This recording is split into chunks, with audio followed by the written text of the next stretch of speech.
Anybody else need to do that? You know, I went up the other day, the physical sun, I got up to the gate. I don't know if I should open it. I have no idea. I didn't see anybody around.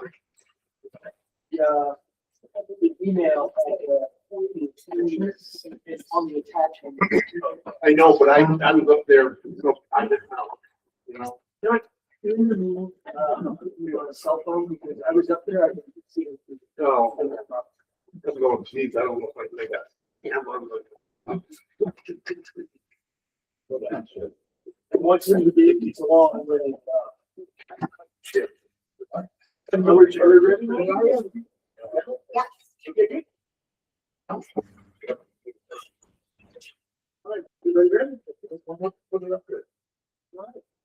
The chair calls to order the regular monthly meeting of the planning board on February 25th, 2026 at 5 p.m.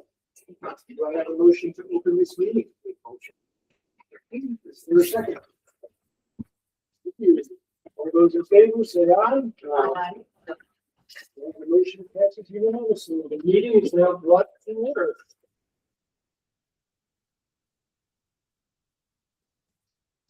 Probably hold it very soon, set up. The clerk now.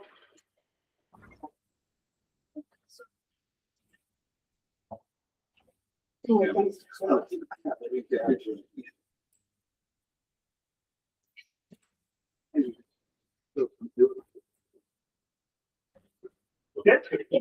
All right. The clerk will now call the roll. Greg Tetra, Here. Jack Cosser. Here. Dennis Leclerc. Here. Janet Briggs. Here. Mitch Cohen is absent. Paul Bruckner. Here. Ray Palmer. Here. Raleigh Green. Here. Let the record show that we have 6 members present in accordance with town code. Alternate member Raleigh Green will vote in place of member Mitch Cohen. Bringing the count of voting members to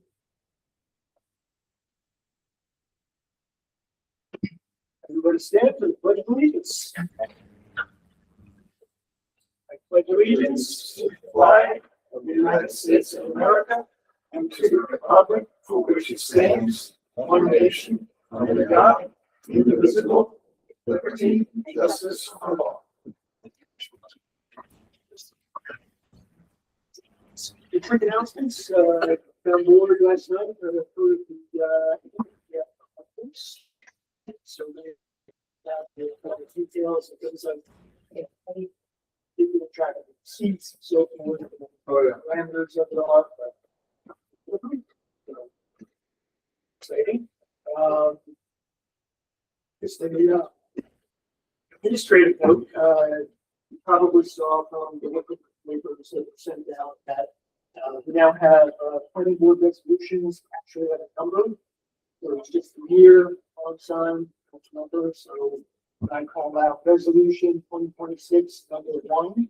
That's what it is. That way we can reconcile from other resolutions as well as we get a list of that per year and get up on the website a rolling list of all the resolutions that could actually be. The last announcement is when the clerk told me that transfer station coupons for anyone who didn't go back yet. So I think Dennis, you're one of the people. I got it. He's now. Okay. Yep. So Tag. the tag, but also if you already paid for a tag, then you can What are you doing? so it's just like one of those cards with 30 bucks. You see it? Oh, It's a tag.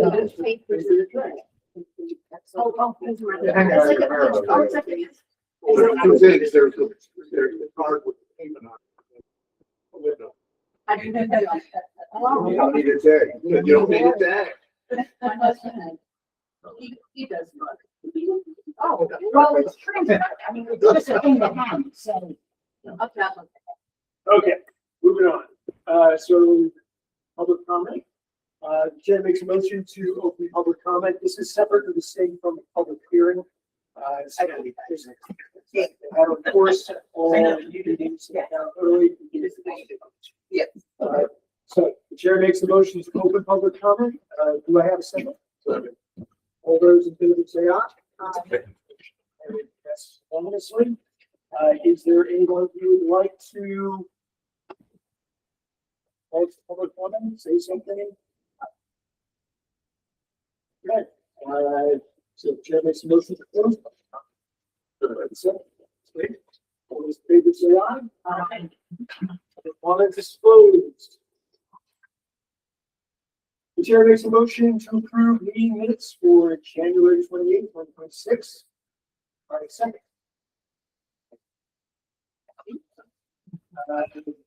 So the draft minutes were received electronically. Are there any members that did not have a chance to review the minutes?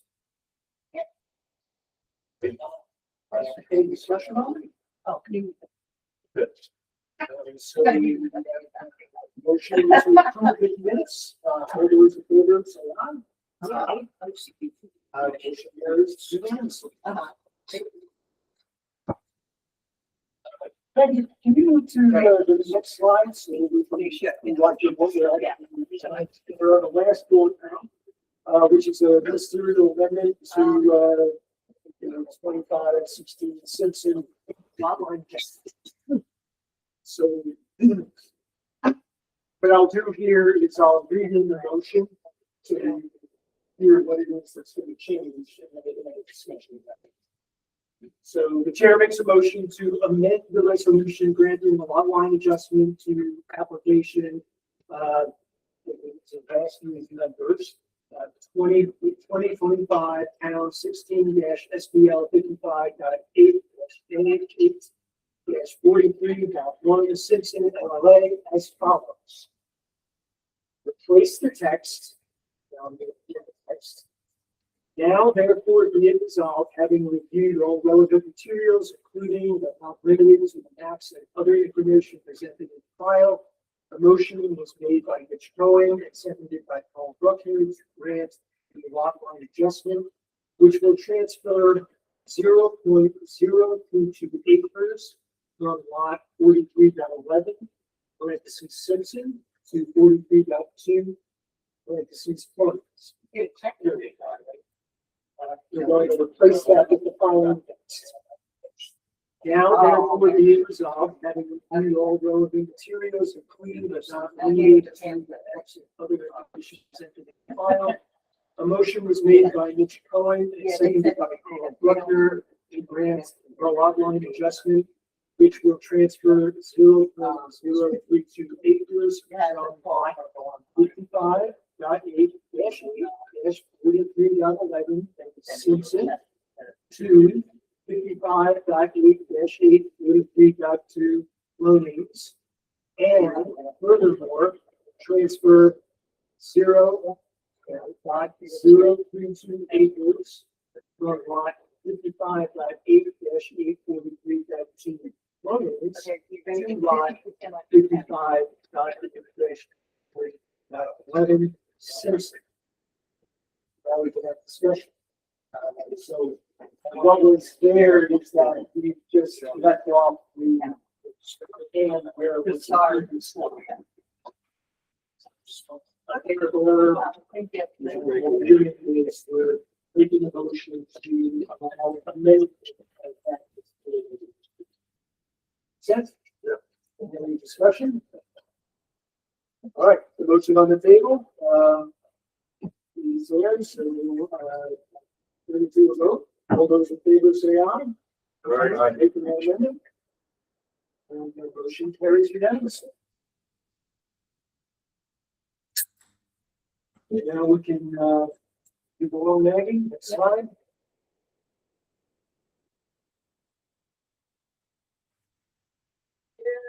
And going to be in recess for 5 minutes. Two bucks.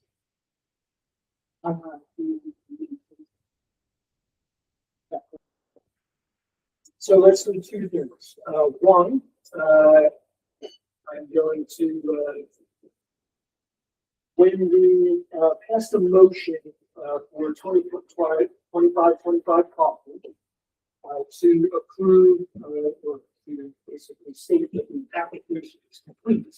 We had one condition having to do with, the documentation that Stephen Kaufman is actually represented and the documentation for that. That has been provided to the board, so that condition has been satisfied. So if you want to, take a look at the update on it. And districts. Yes. Okay, so, if anybody uses, if anybody here or you know anybody who actually farms their land and is not currently in an ag district, but is nearing one of the existing ag districts, March, the month of March is when they can join the existing ag district. There's a choir either Janet's hat, they have to contact us, the county planning board, us county planning department, before March 31st. If they want to get their lands that they're actively using as farmland in the certified. What are the benefits? I don't know. To talk to either the assessor or Ulster County planning. So it's about if you're using it, you're not using this person. So, the market is an opportunity. So, know somebody. It's not necessarily, you know, keeping on top of county stuff, basically, and they use the land to kind of do something. Want to bring the, You don't know what the benefit and trade off. I don't want to misspeak. Any, Get some kind of tax. right. Ready to go, bro. If you decide to sell your land, and you get the fact that, then at that time, you've got to tell it as agricultural. If you don't, you have to make up your package and get paid. That's the way to go. Look at the words. Yeah, yeah, it's like, it's good while you got it. Sorry, they don't sell it. It's like the farmland here on the flat. Typical government, give me here, but we'll take it. Farmland on the flat. And just for everybody else, so we're seeing our wheels here for the announcement, because we have an announced public hearing for 5:15. So we have to. 3 more minutes. So how far back could we go to collect the map? If buying a piece of agricultural land, didn't use it itself, wasn't going to use it, weren't going to use it. You're saying that you'd have to pay that for the entire year, or is it for I don't know. the entire year of the time the property? I don't know that. You are welcome to email our assessor, Brittany, assessor@townofhurley.gov. If you have questions, you know, she's been the uses, so, I'm sure if you have questions, happily answer them and we'll give you who tickets. Thank you. Speaking of, if everybody doesn't know, our website has changed. It's no longer just townofhurley.org. It's now townofhurley.ny.gov. And your email addresses all changed to, well, you have to change it. When you go to log in, normally it just said, you know, whatever, deposit.org. You have to physically hit edit next to that. And then it comes up backspace to the top of anyone to do that. In order to, things will forward for 60 days, but 6 months. we'll change it. Yes. Okay. For 6 months, it was 60 days. But if you have the town and the regular as a contact, make sure you pay attention to you sending it to them. Well, thank you, Meg, for that. You brought us to 5:15. Yay! So go ahead. Well, this is kind of freewheeling. I wanted to give feedback that, all the documentation that the chair. And now it's so nice. It's just so much easier to see whatever you're doing.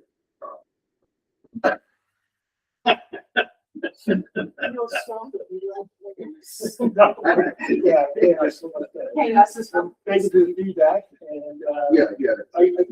I think I've told you all this before, we're really looking to kind of move everything forward, so even though there's a big improvement, still look at it with a critical eye, and we could make it even better. And not too often we were ahead of schedule at a meeting. That's true. Okay, so I didn't know. Well, I certainly, It was a schedule. I certainly hope everyone noticed that the minutes were out of time. Yeah. All right, that brings us to now 5:16. And, the chair makes a motion to open public hearing on a preliminary plat for application, 2026 Kaufman, SB3. All those in favor say aye. That's unanimous. Thank you. Is there anyone who would like to speak to, this particular public hearing on 6 Kaufman SB3? the representative here. Hello, Carl. How you doing? All right, so having heard, no one wanting to speak, I received no physical letters or emails in response. okay, close. Good, thank you. So the chair makes a motion to close the public hearing on plat approval of application 6 Kaufman SB3. Do I have a second? All those in favor say aye. I, Motion passes unanimously. With that, the clerk, and give us an update on any other written communications. there were 13, letters sent out, including to the town of Ulster, since it were the town of Ulster. And I tracked all of them, and, 9 of them were received, 4 of them were either, the person didn't pick it up, but they were unobtainable. And we received no emails, no physical letters, phone calls, with comments or questions about the just the time, Mike.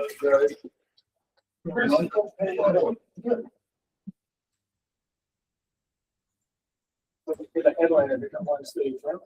Yeah. All right, so, Greg, Yeah. just noticed with that last one after, it's, the number is 2525, but you refer to it as 26, so where is the, which, now we've got 2 numbers. Oh, no. okay, so the So, yeah. resolution itself is 26. Okay, the number 1. resolution is that, okay, got it. Yeah. Okay, So that way we can independently track the resolutions and the costs. that's fine, I just thought that you changed the application. Nope. We're still dealing, we have one application folder, and it's Yes. got 2025 and 2026. On the Google Oh, in Drive. terms of documents, yes. Yeah, okay, that's fine. All right, so, with that, the chair makes a motion to adopt planning board resolution, 2026, number 1. And notice of determination of non-significance, negative declaration for application 25 Kaufman SB3. Is there a second? Good. Okay, so there's a little bit of discussion on that. As you saw, we created, short parts 2 and parts 3. And in there determined a negative declaration for the unlisted action solution. We also created a resolution to accept that. So with that, the supervisor board members have opportunity to read that material. And is there any comments or discussion? So, with the current motion on the table, all those in favor, accepting that, say aye. All right, The motion passes unanimously.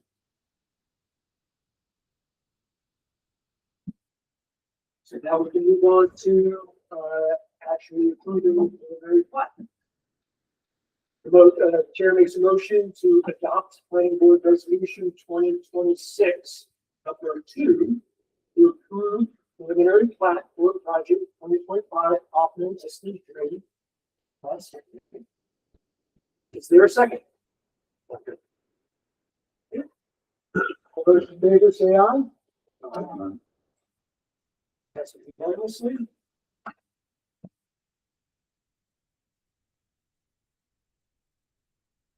We will now pass the super determination that you approved the preliminary plan. So, first thing at this point is, to make sure everyone's on the same page, the applicant has submitted a revised plat dated February 10th. The board finds that the conditions of the preliminary plat approval are satisfied by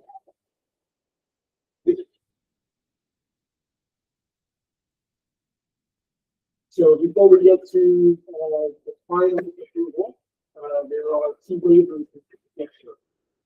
So I'll make a motion for the first waiver.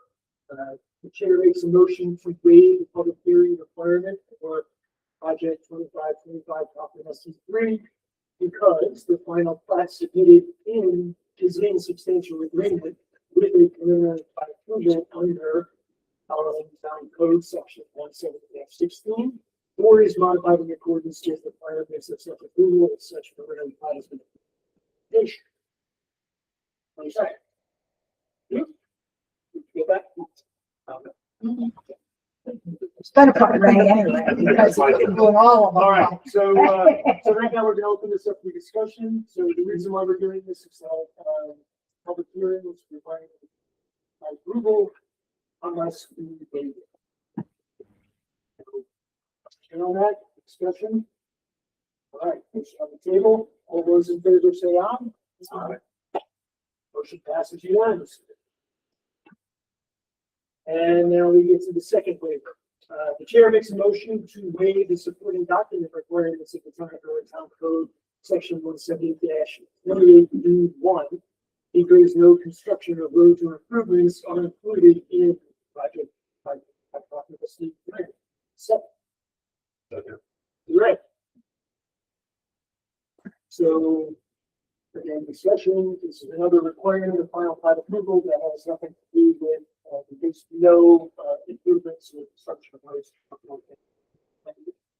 Particular parts action, and wait. So, any discussion? Good. The motion on the table. All those in favor, say aye. Aye. Motion passes unanimously.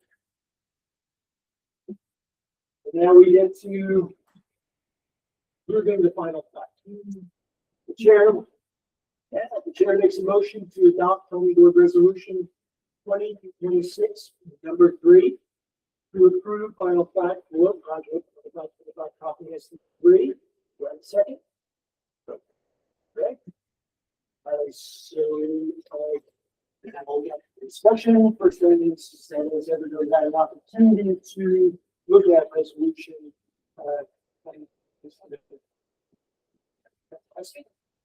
Comments, discussion? Is this the largest one? No, that was the preliminary plat. So this is the final one that I can say.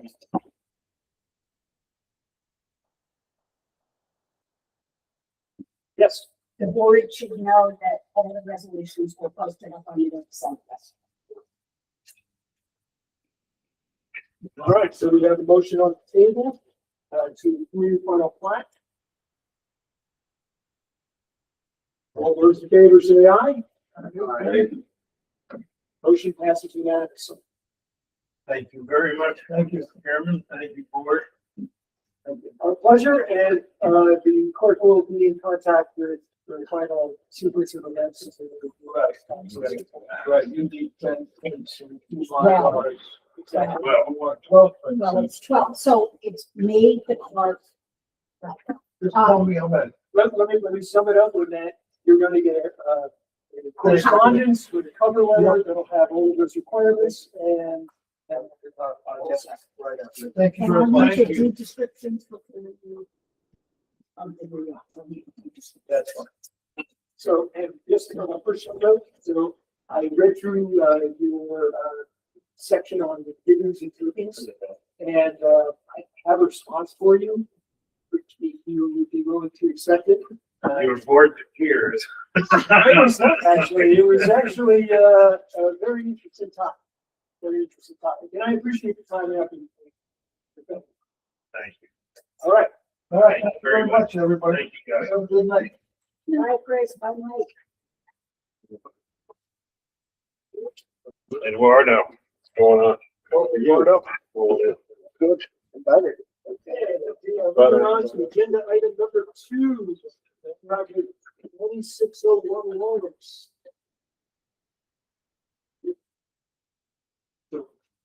Thank you. If you, just, go forward in the slide deck until you get to.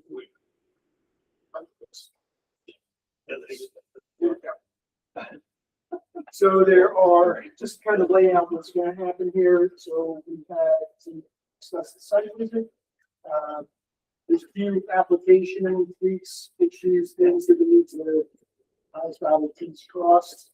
But the most important thing we're going to do tonight is discuss the possible conditions that, we think are necessary, appropriate for this particular project. So that's the focus of what we're doing tonight. Without those conditions, there's no way we could actually get to the approval tonight. But with them, it means that at the next meeting, we will be able to just step right to approval with those conditions and we're on your way. Any questions on the process then? Okay, good.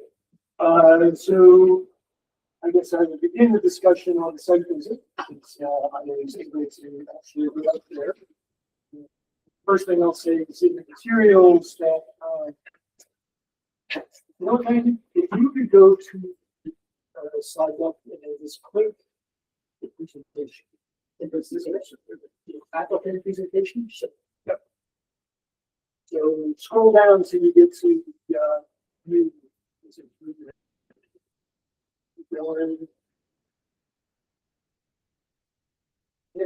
Right there.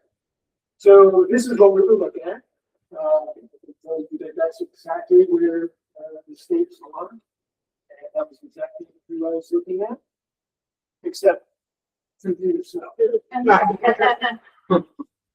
And somehow the applicant, I believe, is wearing the exact shoes that he was doing. Oh, no. Okay. So those are the photos that I took. Right, just because it was easily accessible for them, so yes, so basically, we went through all of the state markings and, just to remind everybody, we're talking about 3 different structures. There's a main house, there's a guest house next to it, and then there's a garage that's behind that. Looks like the garage is the no, that's one. Okay, so who's the architect here? All right, yes. So there it is.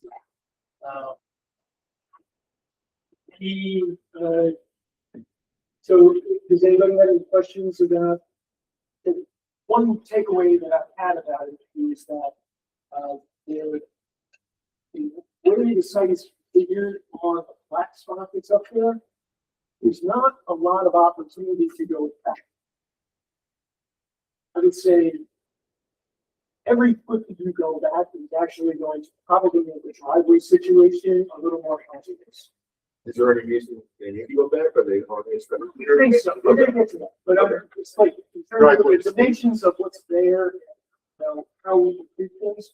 One thing that's clear is that, so imagine the property facing generally southeast direction. you could definitely shift it even northeast along the ridge line a little bit, but there's variability in there. This is a broad takeaway. I don't really see any benefits. You really can see the house on this side or the south, so you'll be able to see it not really doing much. One big thing though is there's a really steep slope. It's probably only about 20 feet down. And then there's a flat area where the septic is.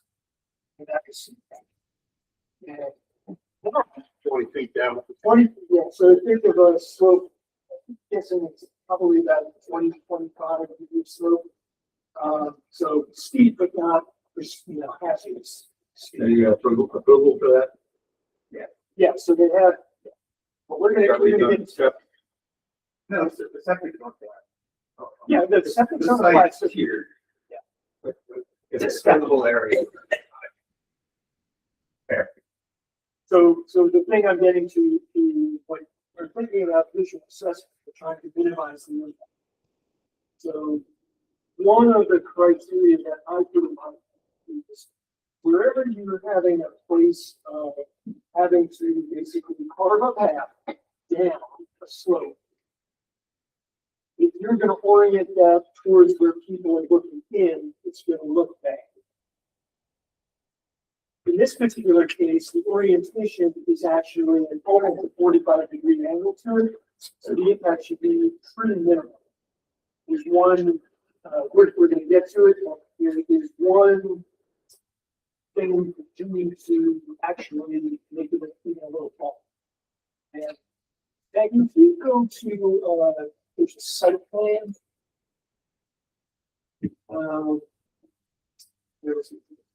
It's just above this. Oh, there it is. Yeah, there it is. Okay, so if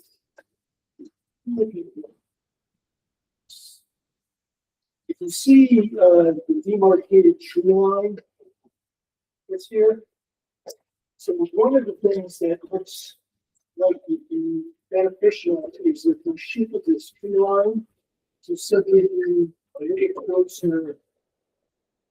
In other words, rather than follow this line, follow this line, and then create a more narrow avenue down to the septic pit. Just need a little. So, yeah. Like literally, the tree line as proposed is here, to repose it to just simply follow the ridge line until we get to here and then bring it down. Everybody following? Yeah, but I don't think you have to have that big of a swap to spring something on them. They just like, put it, a little So- machine in the thing and they put the pipe in. So the actual issue there is the equipment that we need to get done. I'm not different. They just. Looking at the site, I can almost guarantee you based on what they're gonna need to do, it's not a small machine. It's really I guess the goal was keep as many trees behind the Well, we still need fish in the septic line, but I can bring it up. Sure. Yeah, so the most important thing in my mind was to just simply move it this way and then down. And that preserves more of the tree line in the ridge. And that's what actually makes the difference in the view down at the bottom of the mountain. I'm only one voice, but I think that the tree lines should be picked up by they minimal tree removal to put the septic system and just hold that line. Because that's like a big swamp. They're not going to have to because the trees are going to block their view. So that's the other question. I totally understand where you're coming from. I actually, in my mind, if we could depict it on the area itself, that means that, the various contractors that are coming in to do the work have something, you're not looking at our text, you're looking at an actual line. So that's just my suggestion. Hopefully they're also reading the plan so it don't. So that. Yes. Hopefully they'll do that. And they'll minimize. Right. The trees that are really blocking view are down where the service septic field is, the dotted line. So there's an almost flat area and Yeah, so scroll up a little bit. it's not the trees right near the house. So in the end, when I was looking at this, it's really this area that does most of the obscuring of the view.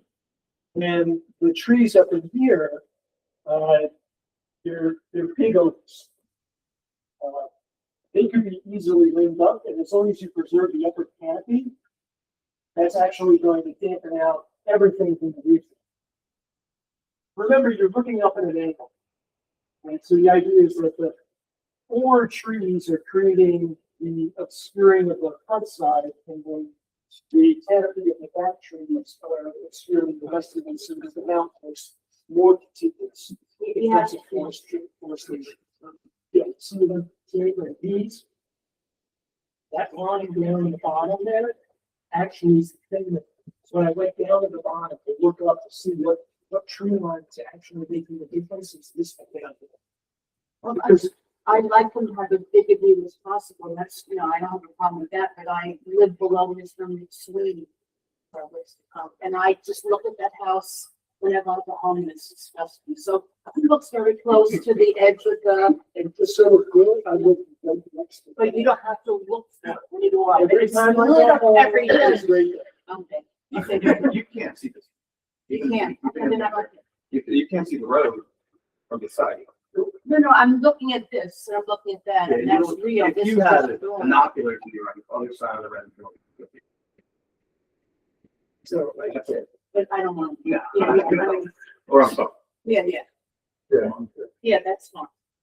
So what we're kind of dancing into the conditions part. Yeah. We're gonna get to that part of the discussion, but is there any other questions you have for me for the site visit itself? Yes. Clarity, yes, you said you aren't also going to be clear because of something there. No, Okay. I thought it was strange too, that's why I asked. All right, so we're gonna move on to bullet point number 2, which is a couple of application issues. The first is that when I looked at the Ulster County Department of Health septic approval, it just looks That's correct. so. I'm sure if you reach out to them, if they may be able to give you a quick extension of that, ask for 60 days. I don't think we're doing all that. Can you approve it with condition? Well, so, That I file with that? quick answer is, I believe we can, but I cannot guarantee you that. I'll certainly reach out immediately. Yes. But And then DOH. the second thing is that, maybe I missed it, but I didn't see where,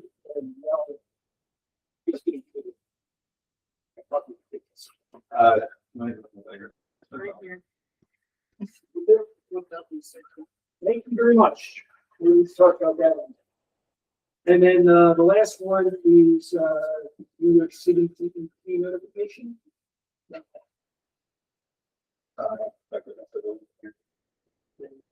Any proposed action? It wouldn't be a building department issue? So one of the things that we as the planning board need to do is make sure that you're aware of that. And then if they likewise also make you aware of it. That way the city doesn't come back to us and say, how come they went in front of the planning board and the building department and all. I would get 30. And suggestion, there's actually nothing about the determination that's in front of us today from Pasadena. It's really reviews take on. All right, so that gets us to some possible conditions for you look at the visual impact of this project. So the first thing is that has everybody had an opportunity to go through all the materials the applicants provided, the samples of signs and colors, lighting, and the profile of the building? Yes. Any comments, anything like that? Just, The lights all pointed down, thank you. Yes. But I also, I mean, back to the other, no lights up in the air, no red lights, just everything. You're keeping it on the Everything's shielded. safe course. Not Dark sky compliance. Huh? Dark sky.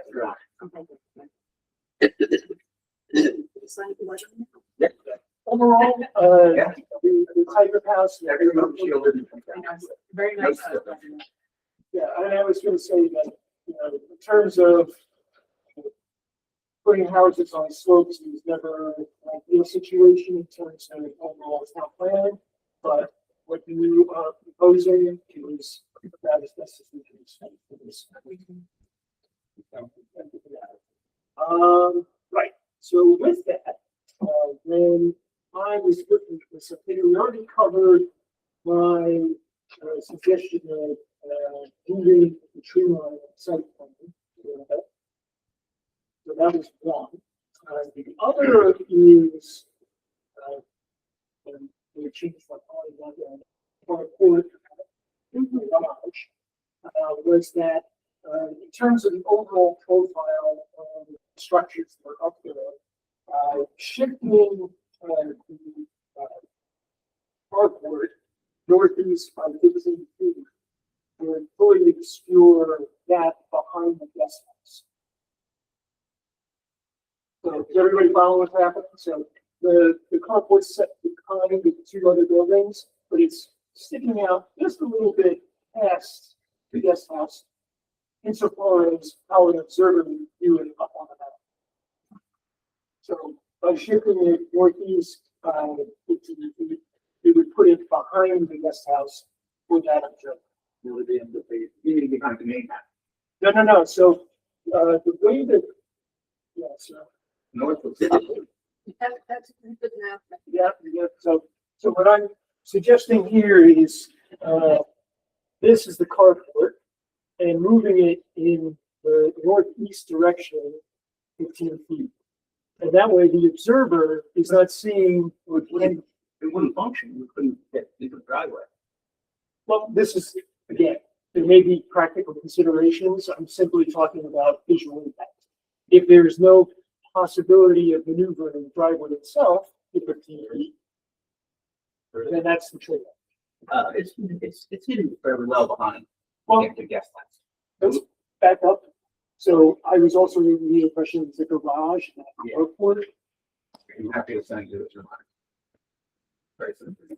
Again, what we're doing is to just discuss possible conclusions. We'll get to the end of it, it's nonsense. Certainly, things about minimizing disturbance. I think that's going to be just standard language. And we talked about that. And then the last observation I made was that the proposed vegetation planters in front of the house, as specified, looking at the types of plants that are there, more of those planters would be forced. So, a lot of what's there that is dropped. It's from the side that looks Yeah. down. Yes, I'm saying the Say view view side. The view side. Everything that. Correct. So that would be a suggestion.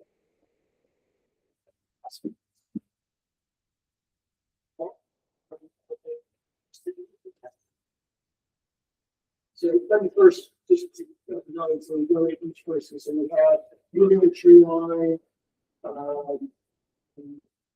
possible shifting of the carport, and then changing vegetation. So we go. Yes, in the vegetation. I don't care what it's. Which you like? Oh, yeah, minimize. That's, I looked at the picture and it's not like dense tree line, is that 3 feet? Yeah. See. I see that way too. Now, with this, just have a question. What's the scope on the driveway? It's not really low, but it needs to. So I would say that we're pushing the upper boundary of almost 12%. Yeah, Right? yeah, I know. Pushing towards slow. in the beginning, that's what we will, but And town code needs to. we will, it will be a comfortable drive, almost every time.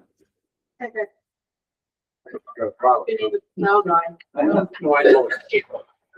They're fine. Oh, No, that's because. oh. All right, so, it sounds like we, have alignment on the changing vegetation. On the site turn itself. All right. Sounds like we don't really have, any, urgent need for. The consensus of the board is that, the visual impact of the moving, carports that are now installing, make a difference with that. All right. So that's really all I have. Into the discussion. So next steps are going to be for us to put together a resolution by what we just discussed. And the applicant to follow up on the other items of the application. What are all going? Please. For now, Do do what we need, and then after that. Yeah, I got that. I'll need 5 copy at the end. Yeah, so it's really just for our file and make sure that it's something else. That's it. Questions from you? Okay, right there. It's a good site. No other, I mean, we're gonna spend. Quite a bit of time going up and down that hill. No. Over 10 minutes to get right away. Yeah. Right away. Thank you, everyone. Bye.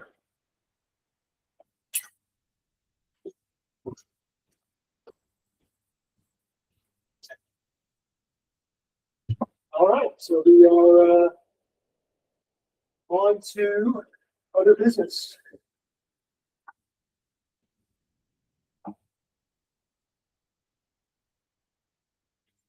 Pretty good. Success. Wait, let's see. I just, Sure. we got there late. Yeah, yeah. Jamie and I live on, I think 64 Hervey Rock Road. And is that the, what you guys were just discussing, the Hervey Mountain Road project? You did that. Oh, Yeah. sorry. We tried calling today to see the. We never I were. kept missing you. Every time I picked up, you weren't Oh, there. That's right, you were there or here. I mean, just, you know, just actually, what is, in a nutshell, what is the plan? Like, they, on our property butts up to some of that. So it is a subdivision that follows natural boundaries. So you're familiar with the parcel itself. There's a portion that exists north of Turner Mountain Road, between Turner Mountain Road and Station Road. That area is going to be a new lot. The area between the Englishman's Creek comes down across Turner Mountain Road and then swings around.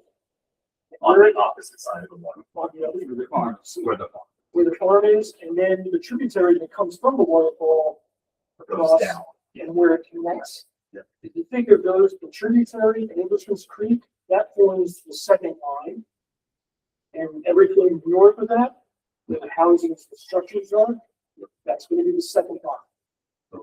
Right, so that's where all, and no, building is proposed, nothing's proposed. Everything south of Englishman's Creek is going to be the agricultural farmland. Okay. Opposite the water. And the applicant was Norfolk. Okay. Yep. They're going to acquire that land. And plans that they have to sell. Okay. Because in the letter that we received, it said the major development, multiple dwellings, and it's like, we couldn't figure out what that meant. Was that a major subdivision? There's standard language that we use not to send out, even though. realistic picture of what actually happens, but it's. So the intent at this point is to keep where 3 houses are, Yeah, I believe, as is. so the intent was so that, Sorry to. Yeah. You're late. No, it's so that the owner would sell that property south of the farm. And Okay. at the same time, they wanted to take advantage of the actual, subdivision line of, like the property that's on the other side of the So that's not road. gonna be 50 houses. Nope. Okay. Answered. This is mostly. the map. Yeah, yeah, no, we're So, quite so you familiar can with see, that. like, literally, it's just. So that's lot one. Yeah. Lot road, here's where all the houses are, Right. there's some stream with the tributary there. Yep. And then all these lands, there's farm club, Right, to merge into that farm club. gotcha. So that, Peter, that would all keep in mind. Makes sense? Reflect that suits. 6%. We can speak well. Yeah. Okay. All good. Where are you? All right. We're on the corner of Road and Field. So house there. And yes, the Hopper house. And coincidentally, the house that's on that property is part of the Newport, is 3 of the Newport house. That's one of the original stone houses as well. Wow, nice. Yeah, yeah, the other one is on Dughill Road. And then we have the second one, and that's the third. Thank you, guys, absolutely. This one just had knee replacement surgery and it came out. Okay, now. Take care, guys. All right, Maggie, if you want to bring up, the presentation, just a moment. So last night, town hall meeting, I was asked to give a presentation, as I told you that it put on the, we trust, seeing what we can do with all of the zone opportunities, so forth, so on, and see if we can get our arms around it, organize it, so forth. And that's how I do the presentation. So maybe next time. Keep going. But I'm the and now students do this themselves. Yeah, no, there's the trend. It's all good. It's backwards. Yeah, I know. Yeah, All right, so, the first thing is that, when I actually went ahead and found everything, it went back 5 years in terms of all of the zoning changes, reports from, like, Western Code, and other planners.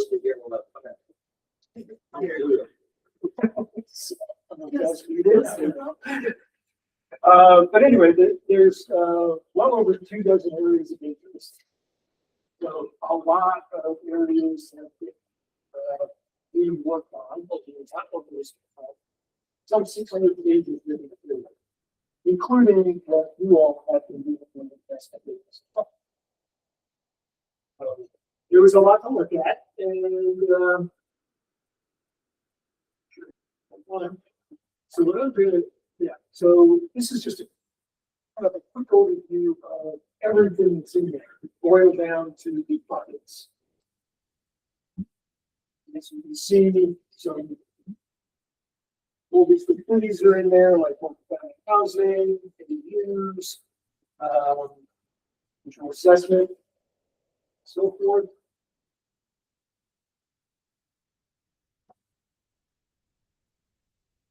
An interesting one was false alarms for emergency services. So this is something that has been a problem for our fire department. So is there expanded more detail somewhere available? We did get that. So tonight we're going to actually dive into visual assessment.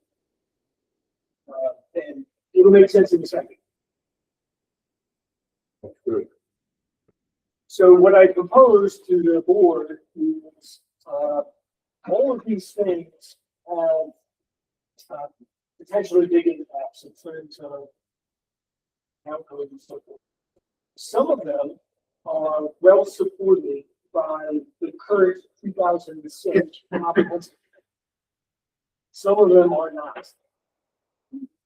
So back in 2021, when the town was dealing with the Cedar development, there was a very fast attempt to try and pass a local law to deal with that, trying to shut it down by June starting. As the issue says, town failed in that process because the courts found that one, we were trying to retroactively put the situation, but two, and more importantly, we were violating and in conflict with your own contract. 2006 contract had a big section on increasing the amount of affordable housing. So the idea of coming up with legislation to stop Cedar is happening. The court made it really clear that you cannot do that. So in that end, not only did the town use the local law for multi-family housing, but all of the other amendments that went with it that were enacted at the same time also got thrown. So when a local law goes, the whole thing goes. So this is another reason why we're using a phased approach in that we're going to focus in on the things that are very straightforward and very well supported by the 2006 comp plan. And then our plan will be updated, then we can get to the rest of the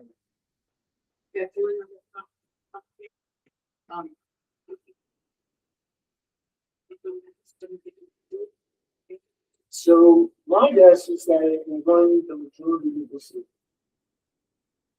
Yeah, right. And it's the memo. So, first off, this town went through a large comprehensive plan, with Nelson Cook 4 years ago, something like that. 2023? Yeah. Okay, did that not get approved? Did not. Okay, so you were operating on the, by 2006 edition, okay? And this process, my natural suspicious nature is that this is kind of a roundabout way of getting things changed. It should be done on a comprehensive level. So, for the comprehensive plan, and I'm on that board, by the way. What is this board that you're talking about? So it's the comprehensive plan review. And that's, so basically, should you bring us up to date on what they're doing? Sure. So, the committee is being duly reformed, with myself and Jessica Claire. So, two, very capable people that bring different viewpoints. Important. But the most important thing is that nothing gets into it without being supported by the community. You recall some years ago, there was a survey done. I was the guy who made it. So as we go through these, there are going to be important questions we need to put to the community itself. For instance, I made it very clear to the town board that the cannabis law that they're proposing cannot go into that. Because we have no data whatsoever as to how the community feels about one, cannabis sale, and two, cannabis retail that allows consumption on premise. They have those kind of cannabis, especially if you smell on the ground. Here? Not in No, your. no, But but I'm just so we're sure. clear, it is the intent of the town board to pass both. So, And he was home. He get home from that. it's a really good question. I don't know the answer. So It's like anyway, you have to drink it first. to your point, I am adamant about anything that ends up in there needs to be supported by data. Okay? So I have no problem with In what? The company So is- the comprehensive plan. Now, if there It is changes to the comprehensive. correct, So your plan or the plan is to take the 2006 comprehensive plan and make significant changes to it. it's to really bring it to 2026. 20 years is a long If you time. look at the I'm language, not, that's not that's Yeah. not my question. My question is, we already bit the we already took a bite at the apple only a couple of years ago. We failed, all right? So is this another attempt to go around that and do this appeasement? And second, no, as so opposed to doing it above, what I would consider more above board, and just go and shoot for another completely new comprehensive plan, as what was the typical 3 comprehensive years plan ago. process is going to be completely above board, and when I show you what's gonna happen, first set of changes, the comp plan is gonna follow the same thing where the community is going to be able to get together on a particular issue.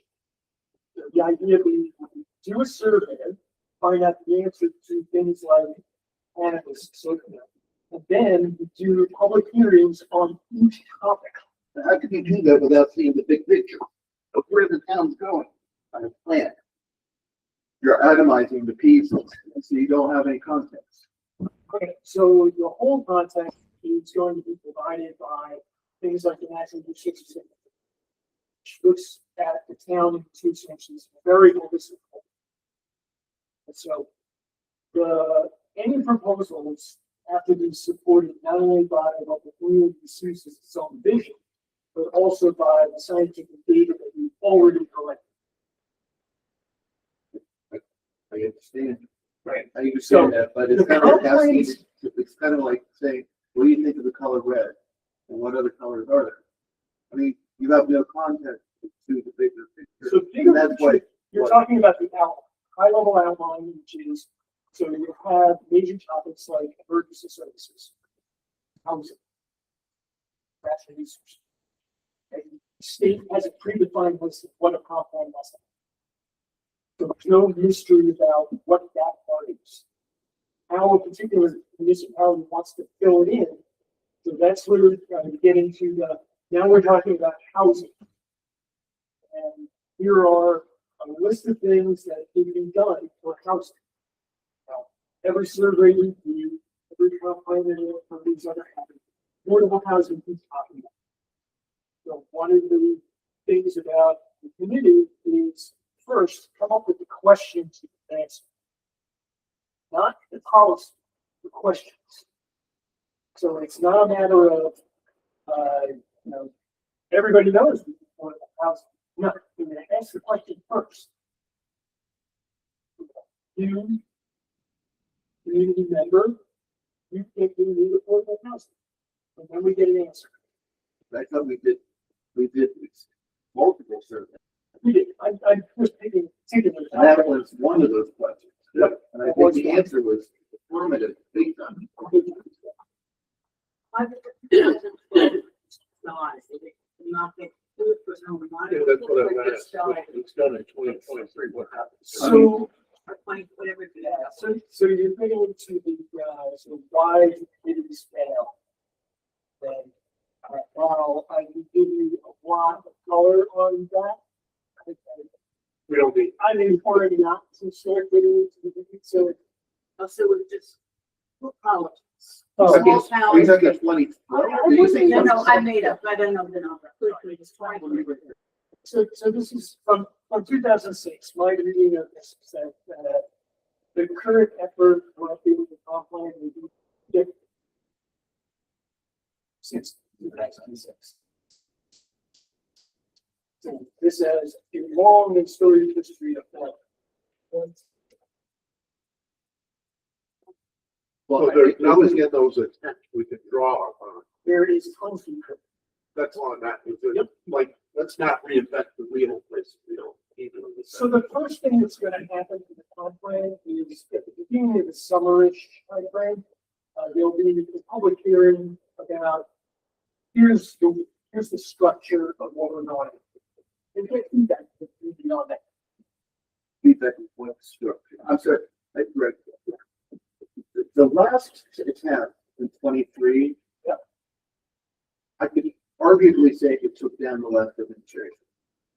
And it took down the last administration. Okay, so we're touching on the third rail, so to speak, from this town historically. It's tried and has failed, as you pointed out repeatedly. So is this a strategy to bite off pieces to be able to accomplish? Nope, this is a for real That assessment of where the community is at and the vision that they need. That's what this is. And the reason why I'm there is because I'm not political. okay? Okay, I have no political affiliation.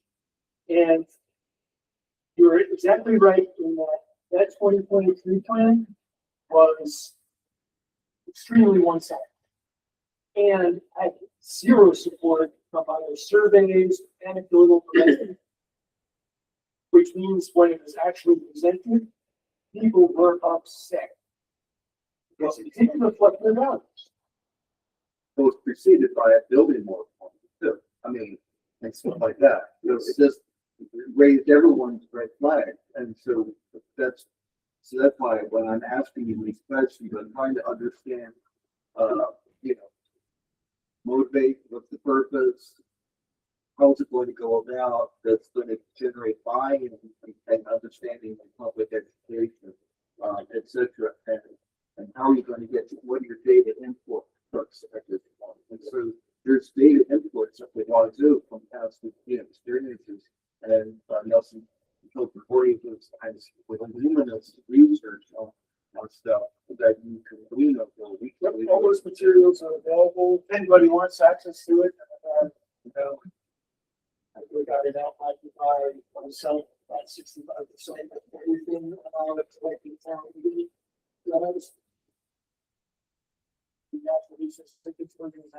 Yeah. So what are we looking at here as a process? So again, the process is first to reform the committees and really start bringing in groups of people that are specific competencies in areas like housing, like emergency services, like demographics. So we start there. The actual giant sections are already defined for us, so we don't really get any choice there. All we need to do is flesh out each one the best way you can that reflects what the community wants and what the scientific leadership is. From that, we then can build policy. What's this role, this kind of process? In all cases, when you get to the finish line, the planning board must review it and put our stamp of approval on it before it gets to the town board. That is mandatory to state law. So it's the conference plan a sub board or subcommittee of the planning board, or is it just working in tandem, or? It's an independently formed committee by the town board that reports to both town board and the planning. Okay, or it goes to the board, the planning town board, it goes through the planning. It has to be approved by the planning board. Never looked at. I apologize for taking the time, but I wanted to ask you questions. Fantastic. And, you know, in this forum, it prepares me for, you know, 1,000 questions that are going to come up. And when I'm not being direct enough, I'm glad you, no, Rick, keep going. And so it really allows me to own that. I just didn't know that this could be, and there's a lot of long responses and things as we go along. But I know what we should do. In 26. What my schedule. So in the end, you know, if you're going to stand in front of a group of people and say, this is what we came up with, and not have any data behind it, not have any surveys behind it, of course you're going to invest. That's been the history of this budget. And that is not how I operate. Sure.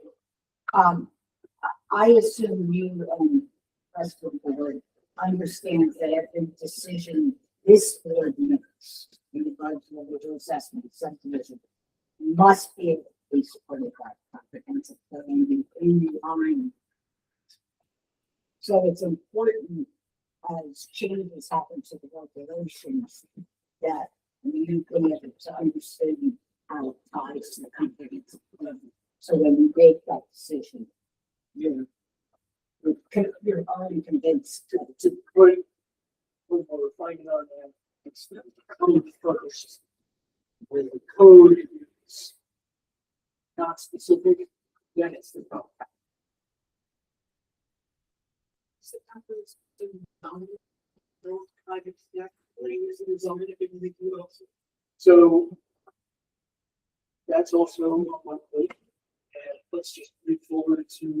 Well, they're not afraid. It's a buffet. So this is what the phase one calendar looks like. Please on calendar, Zoning changes. okay. So the comprehensive plan is going to be operating in parallel to this, and we'll finish well afterwards. Any other input on this? So we are going to be reviewing ahead of each of these things. It's or roughly the same. The idea being that the planning board, as a board, we will have to look through the language and lay out comments and suggestions and with our final stamp of approval, then for each of these sections. Okay, and that way we're not fighting off everything at once. We get to focusing on a topic. Make good decisions, have good discussion around that topic. Make the necessary changes of it and move on to the next. You know, those like the sections that we have to review. I mean, you bring it on 6 readings, the whole code will be reviewed and reviewed. So it's not the whole code. Zoning.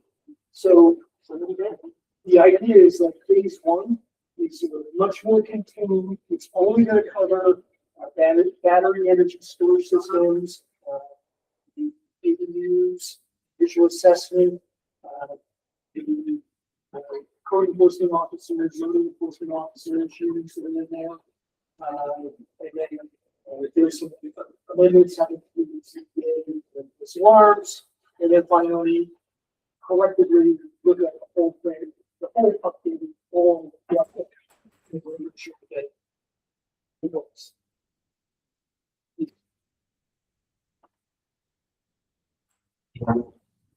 So there was a document of the proposed zoning code changes on the visual assessment that was sent.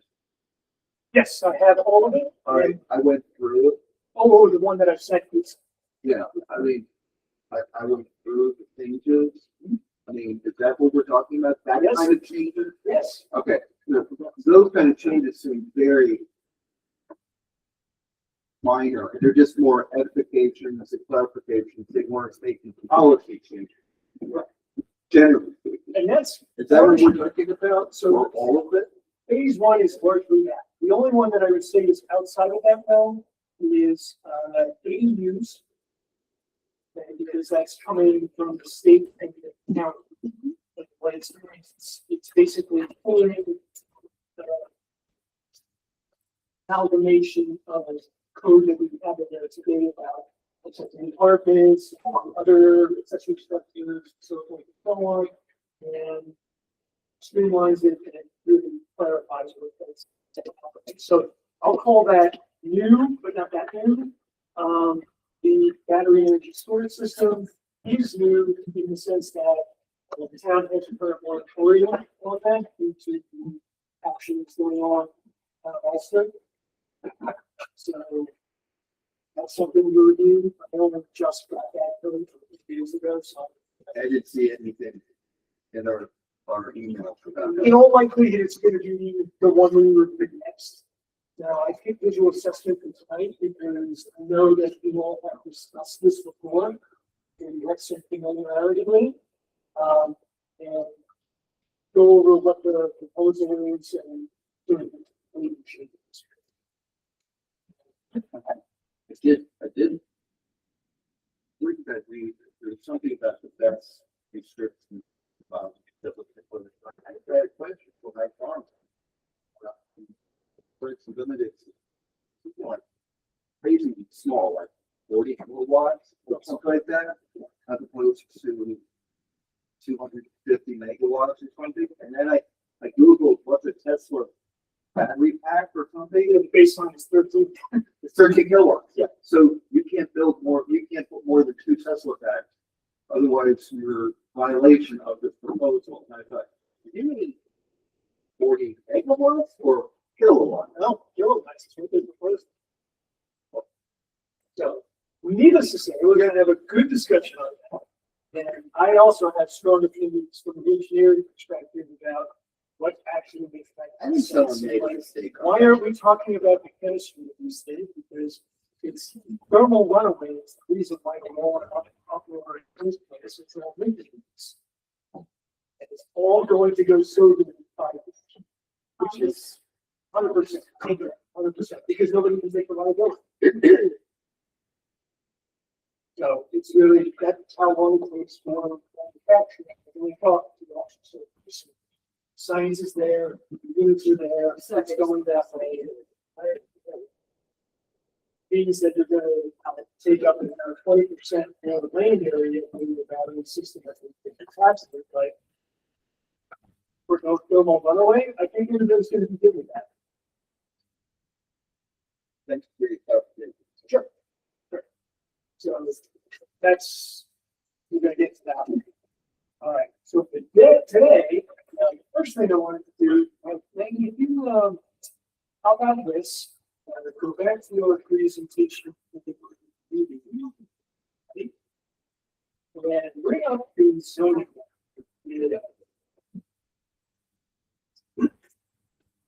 So the big change over what all other efforts in our visual assessment is that we now have the ability to produce our own maps, to produce our own ordinance. To do the calculations of where in the town is there the possibility of visual impact. And it turns out it's a time-consuming calculation, but a rather straightforward. I think we've actually talked about the observer locations and heights and so forth. But ultimately, what it netted out was this map, where A4 is green, but A4 has hatch marking in certain sections and no hatch marking in other sections. But where the green hatching is, that's where visual assessment is going to be affected. Where it's just that plain white, you don't need to do visual assessment. Because there's literally no place in her that you can see those. This is one of you're okay, you see it now. I like challenges. Oh, well, we know. And then you have a good vice chair. All right, so the first question I have is, has anybody had an opportunity to look at this?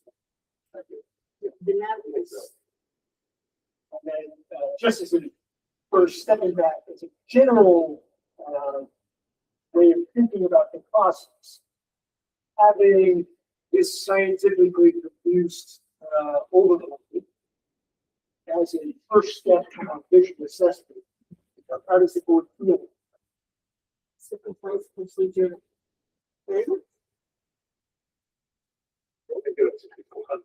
Discussion, argument. I think we take all the guesswork out. This is the idea. This is the idea. So the next question. Yeah, so the next question I have for you all is, what is calling here? Because my thought that streamline the process would be first allow the building department to make the conclusion that the parcel overlaps the visual assessment overlay or doesn't. And if it doesn't, we never need to get a report out. So the question is, do we want, We're trusting. we trust them with lots of things, okay? We don't have. We say that which. Okay. Building, So right now, the building department, we makes, have a leader on that yet? we do have, engaged the zoning enforcement officer for mobile town. So we're not without. He's an extremely capable person. We can look at him out and see if a person is intersected by it and not intersected by it. You can see the little lot lines on this stuff. That's, I love it. I know, I love it. So to me, it seemed rather straightforward, not getting into the particulars of whether you trust the building department or not. That in a functioning building department, it makes a lot of sense for them to make that determination later.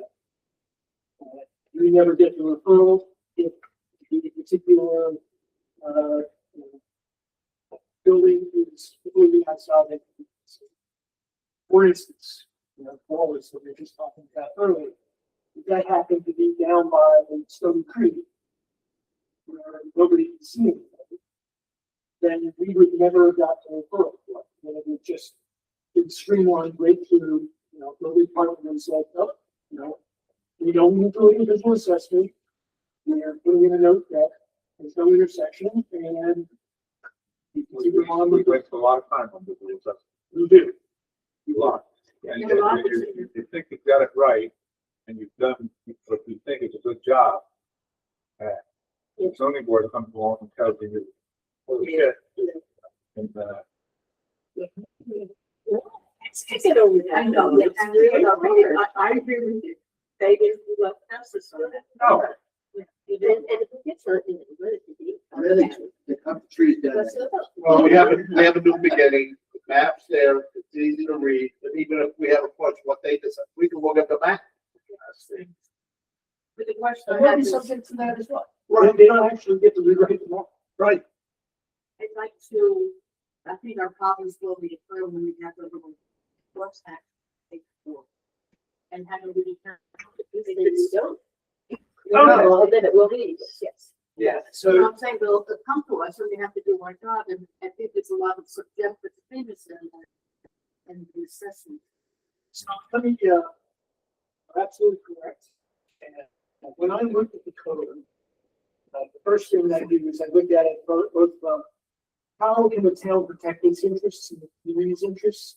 And how can I, as a landowner, also be protected? So it's gotta be fair, both sides.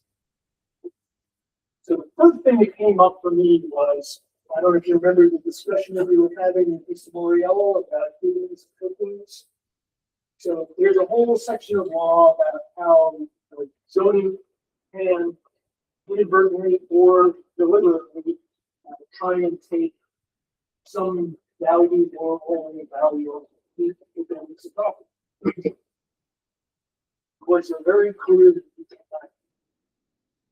So, looking at visual assessment through that lens means that because the town of Hurley or a parcel in a residential district provides by right the ability to build your house, there is no possibility you can deny somebody the ability to build a house.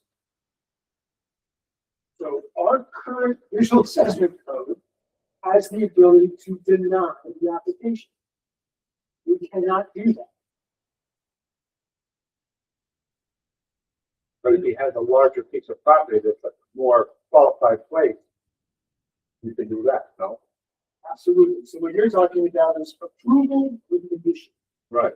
So if you got 15 acres and you want it out of the end of the 15 acres where it's impossible to put, then why are you doing it?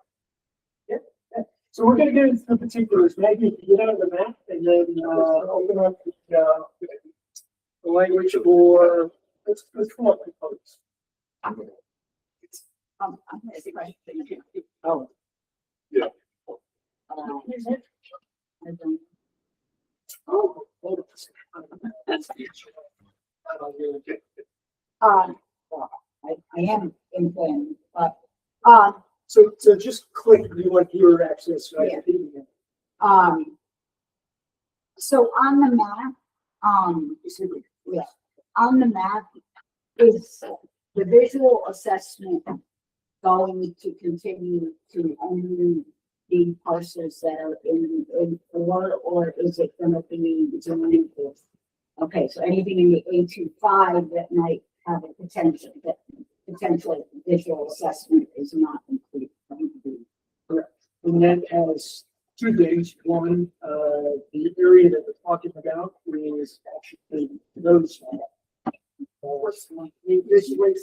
So area, so the area that would be actually the view shed, but is actually District 2.5 is just a small area that's at the big. It's actually, so this map doesn't include it, but there's a separate map in the natural resources inventory that actually shows you what the view shed looks like. It's this area right here. Right, so this is a 2.5. These lots are in the view shed.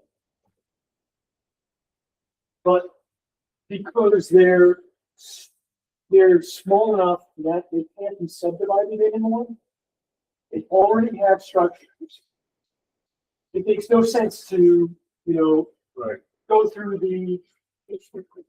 want to try to regulate something that no longer needs any regulation. Because that was one of the questions. Oh, I think it's- Yeah, I do. I wrote 83556 Just to the point, it's kind of weird. We should put it in. 8 kids in front of my house with the 8 trees. You know, just put right through it. I'm not sure.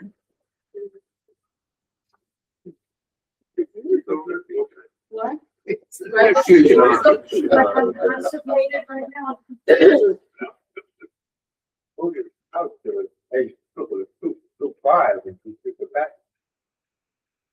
I don't know, I feel like that. Okay. No, but I do have 11 acres. Absolutely. Okay, and we're gonna go through single language, visual assessment.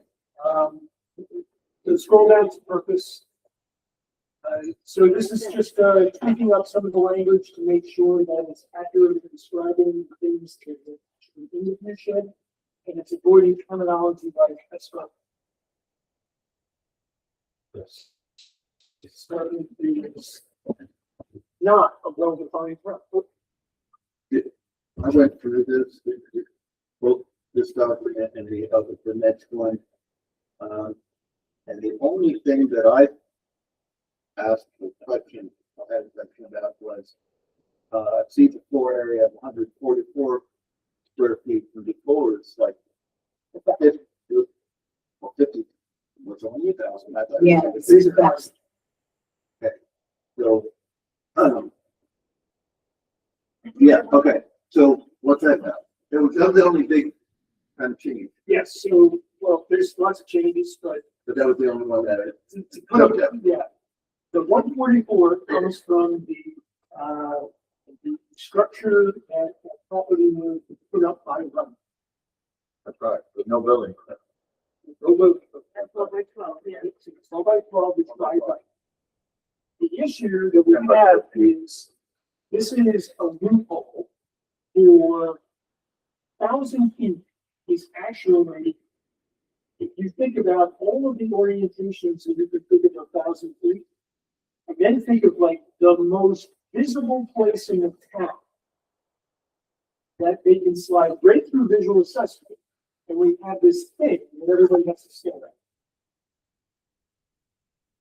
The idea here is that in terms of making sure that the community's interests are represented, to just make sure that those actions are brought before the board. those 144 feet, like a rat's barn kind of a thing. or- Yeah. Well, Whatever the square Yeah, foot. Sure. that's right. So it was specifically, used for the fact that that is the limit of the by right building. That's an accessory structure. What's the height on any of these? Yes. Not that's high. That's what it's shaped. So when we're looking for, changes, right, there are already proposals to do things like, height restriction 35 feet, like, like a open, anything else on top. Well, that's in there. Well, it's being proposed, things like that, because really the language was taken from, city code at some point back in the 60s, 70s, 80s, whatever it was.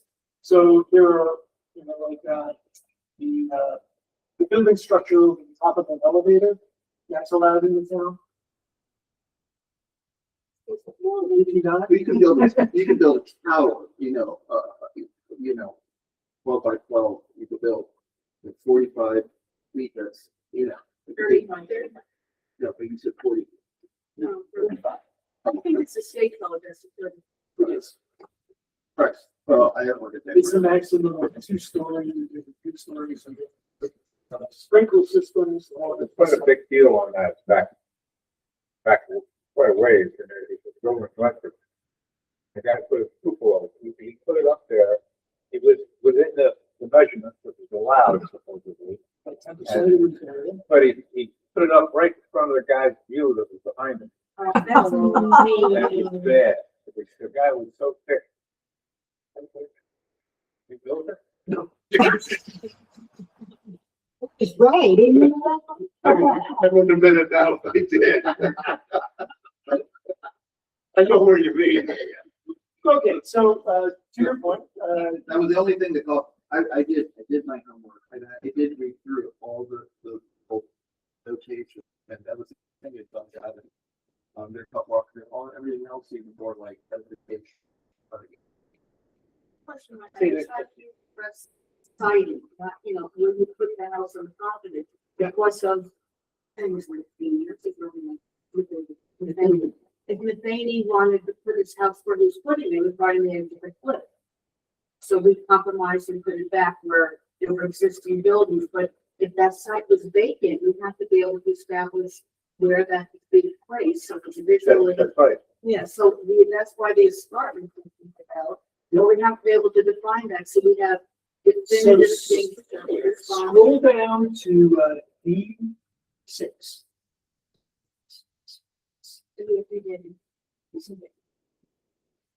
So buildings shall be set back 100 feet or the maximum feasible distance, whichever is less, from the crest of any steep slope that has a vertical rise of at least 10 feet over a horizontal zone of 30 feet. This is how we get around slopes. How we can get scientific about the fact that that is a slope because it fits that definition. We went down a lot of CS. 30% slope. So it's pretty steep.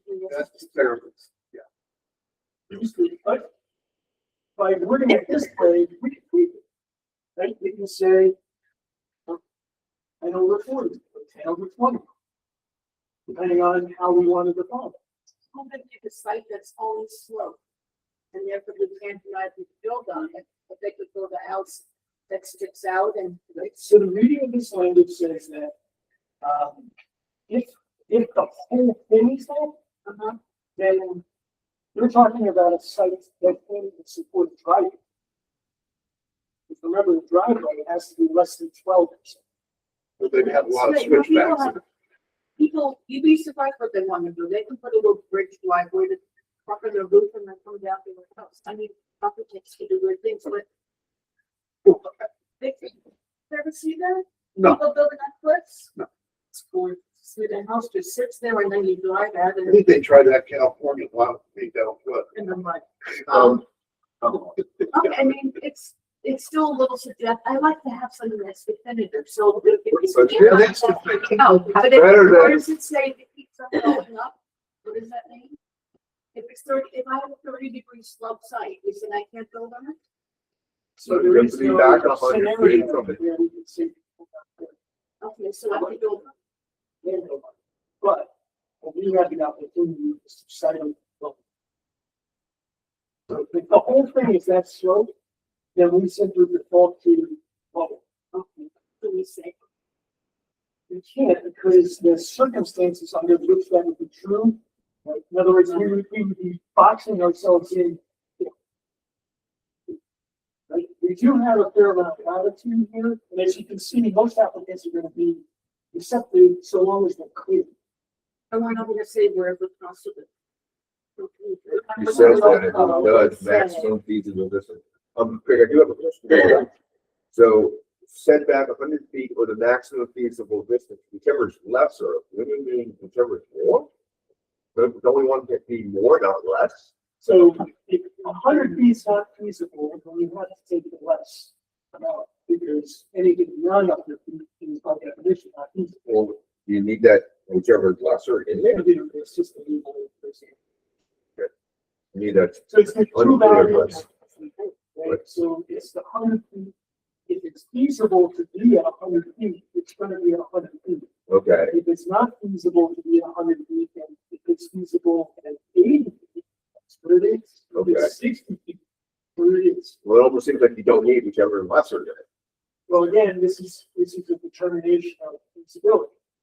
So if you're on a flat area that goes back 200 feet, the applicant can say that it's not feasible because we know it is. We have the elevations, we know there's no scenario where they can see the maps we show. And the trees and the foliage have a lot to do with it. Actually, You can't give them an okay and then have to put in clear cut. that is a whole separate thing about clear cutting, about protecting the tree lines. And yes, I agree with you. It's aggravating. Well, there's two things there. One, we don't have code to prevent it. Two, we don't have enforcement. Okay, so again, this is a matter of, you're gonna have people go out there and police trees. That costs money. And I just look at one thing about this town is that it generally doesn't come enough money. Yeah, but their neighbors in turn, that's where it's always. Yes, which is where you would reorganize the code so that you're basically having some sort of. But that six, the D6, when it says whichever lesser, that's, it's like feasible, it's wishy-washy, but whichever is lesser says it's this or this. Feasible is actually very common in the law. To say something is not feasible means that there's no possibility of citing a house at that distance. So 100 feet, the only way that that would not be possible is if Mother Earth is in the way. That's the condition around here. It's that you're on top of the slope, flat area, you can go back and say you run into the next slope. Well, in the case of Hydrox Road, he said we couldn't move it back because that's where the second. Is that feasible? So, because that's already established then, like the septic system is already in, it creates constraints. Okay, so we have to respect what Remember that the new criteria will be that there's no scenario where we get to say that.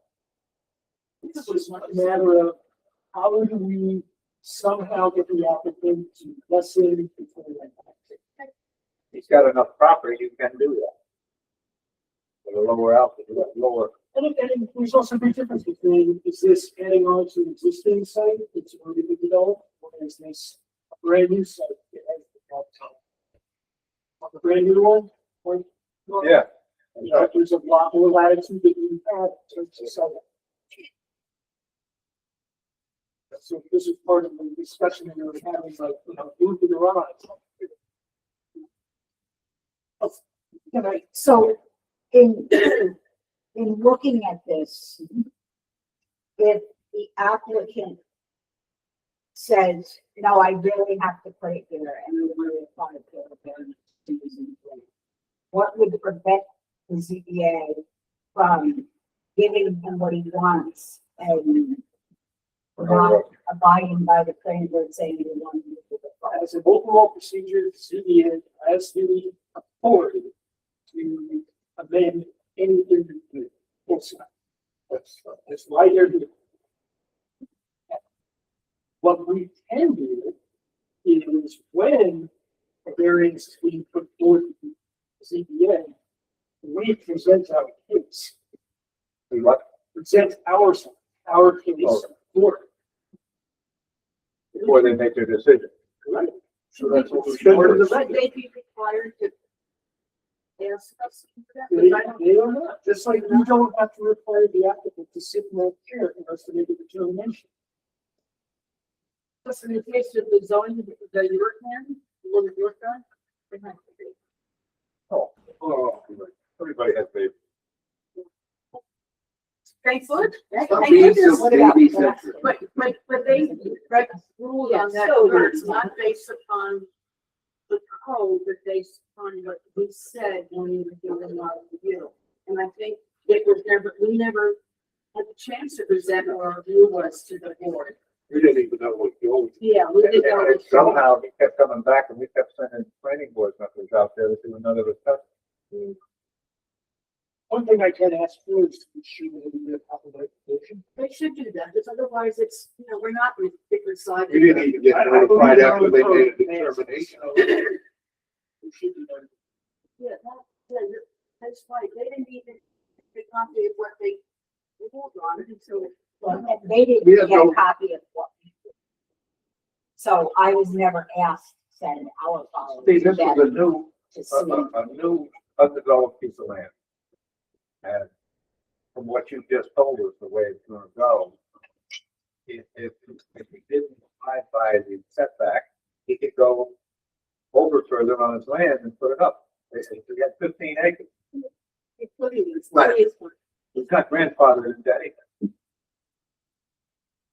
Well, they also gave, changed what you guys did, and asked them to make your, Right. London color. Yeah, They gave it's him white, white. not really, right. So both things you guys. Yeah, determined. it's discouraged. Well, I mean, one of the things that, is clear to me is that the building department is touching another story. But what I will be doing is providing them to put into the file,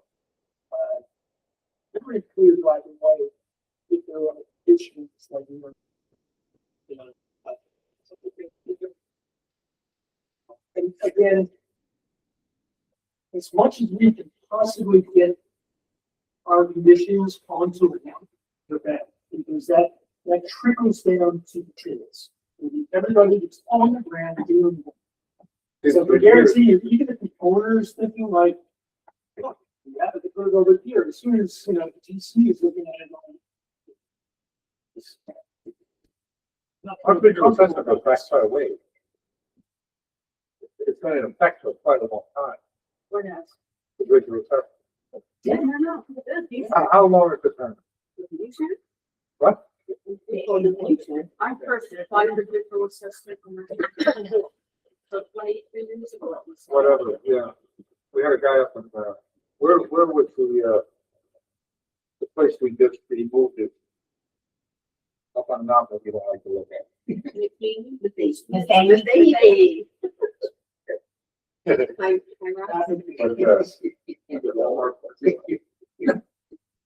But remember, that house was built way before it. Oh, yeah. No, Oh, no, He did have a- But he it did wasn't have a built before grandfather. visual assessment, and no one can identify how it was built. That no one can figure out how this. I've heard how. Yeah, yeah. Oh. It's not gonna be how it's. Some It is, people- yes, it is. I think I looked at it in the Let's just say it was a penny phone. Yeah, I don't know that. Before my time.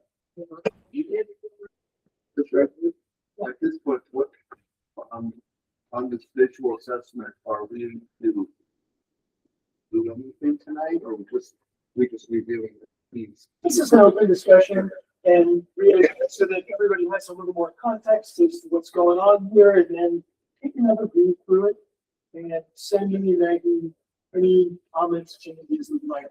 And then the next meeting with this. Okay. That's gonna be after they vote on. There's no vote. Oh, no vote at the. No. So it's me standing up doing a dog and pony show about this, language that's in there.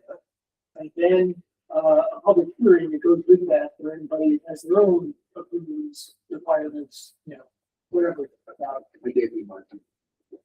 And that's happening on March tenth. So I don't have that on. Different. Make sense? Yeah. So we're gonna do this every board meeting, we're gonna, it'll be a little shorter, tighter next time, but we got a lot of context to lay out, and what time to be. And you, Well, you're right, you okay? I'm gonna make a motion. We get this. Yeah, well, over. Find out. Yeah, you're right. We started 7. Quick update on, 2501 Baxter and, 2524 Fellows. So Baxter was the one where we were having the, road and driveway slope issue. So they came back and It was 5 lots. Huh? Yes. 5 lots, 2 of them up there. So my reading of what they said was basically, we're gonna use the same drawing and change the 15 to 12.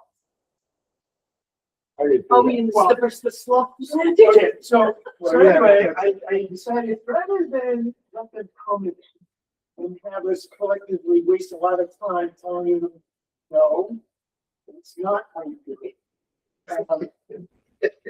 So I actually sit down with them because I feel like if I hear about what their strengths are, there might be other ways that this.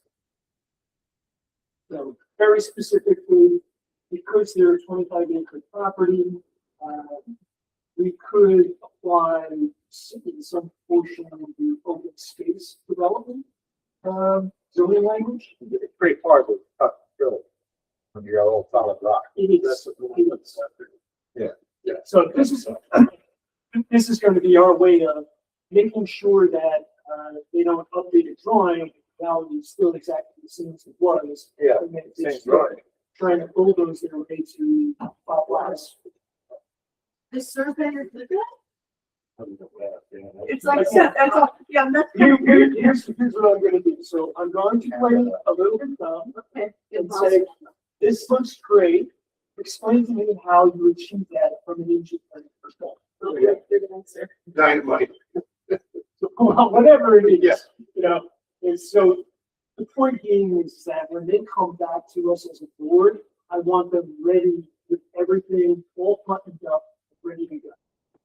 Okay, all these design issues have been satisfied, and if there's any particular waiver or something like that, we have a really good handle on the location of. But honestly, it should be, Is there a reason we went to a 12%? I don't know. It used to be 10. So 12, I know is coming from the state. I don't know what made us change. The 12 was pretty steep. The winter time, it's pretty tough. 15 is like offside time. No, it didn't look like.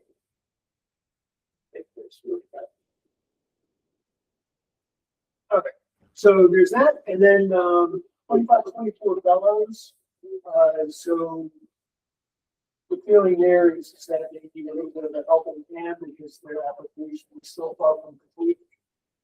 Some fees, some good cuts. Doesn't seem to be any semblance of a real plan yet. It's the also one of the, yeah, okay. This adjusted It's rated to. in between township and AR. So this is the two lot subdivision. What we gotta do with people coming in with a subdivision, whatever they're doing. You let them do their own planning and work.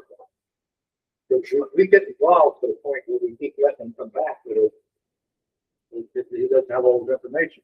That's what happened with the school in Cedar. It was just went on and on and on.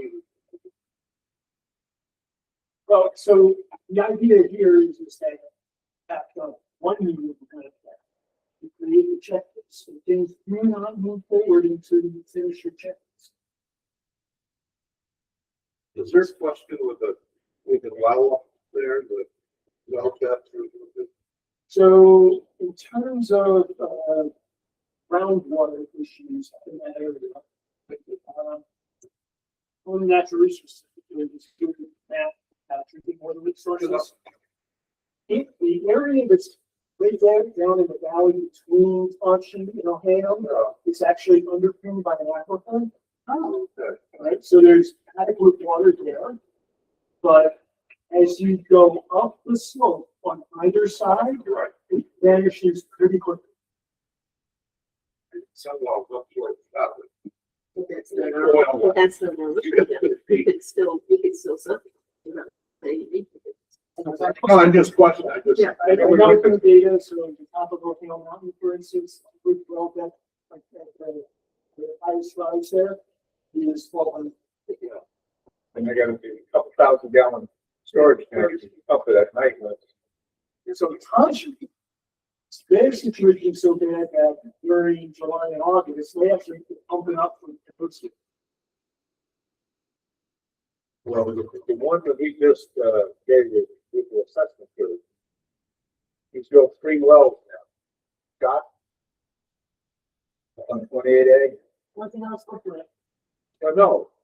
Well, That's what we looked at. yeah, and you can't find more. he drilled 3 wells, all 650 feet apiece. Down. I don't know what it, what? There's no way we can spot on actually 650. Yeah, but still 650 feet well. Yeah, it's very deep. He's got 3 I would tell him he would have to do a state hunter, he's gonna get any. Still recording, still Okay, so Arizona, this was a fun exercise for me. Dealing with, this George Floyd. And, the issue here is the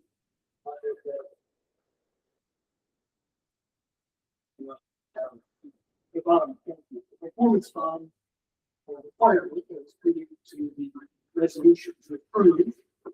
That bond is never executed. So, they on Arizona, providing city bond, they on the town, who never follow it. So there's culpability on both sides. What's the amount? That is the question. So 50 million. the file had the very preliminary, not complete estimate of 4.9 million. Back in 2019. Last year, Arizona filed with the Ulster County IDA for tax relief. They got approved of it. That their infrastructure costs are going to be 748. But George then proposed plus was 3.5.